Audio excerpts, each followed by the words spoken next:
So, first of all, God never intended for any of us to walk through life alone. So I remember anybody ever have like a super big pity party, like party of one? That was me. I had lived in Orlando for a couple months. I still didn't really know anybody. It was more what Lauren said, just like surface level conversations, not really being completely taken out of my comfort zone because I was raised Springfield, Missouri. I knew everybody in college, high school, just like intermingled, and then I was taken completely out of my surroundings and I didn't know a soul. And so I remember I was sitting on the couch with my two friends, Ben and Jerry, and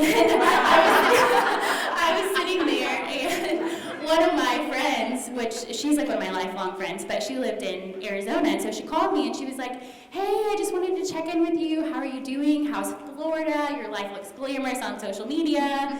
And I don't even think I got a word out. I just started crying on the phone. And I was like, you know what? It's not going so hot. I don't know anybody. Like, I'm super lonely. And she said, okay, well, like, how many people have you asked to go grab lunch or go grab coffee?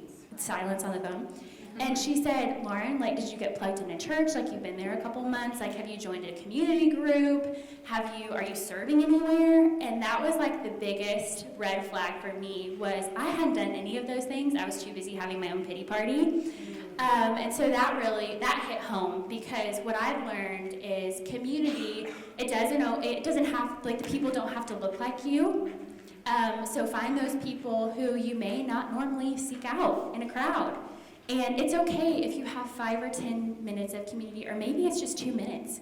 Maybe for me, it was a conversation that I had with a lady in Publix at the grocery store, which sometimes that was not received well. I'm from the Midwest, we talk to everybody. But it may just be those subtle moments of seeking someone out, or maybe it's a smile and just being welcoming. So obviously community doesn't look like it always doesn't have to look familiar. It can be different. And then go out of your comfort zone. For me, that was like the most uncomfortable thing that I did was moving, 1,200 miles away from home. But that was also where I grew the most. Because finding community, it's not always comfortable, but it takes intentionality. It takes brave courage, bold courage, and sometimes it is uncomfortable.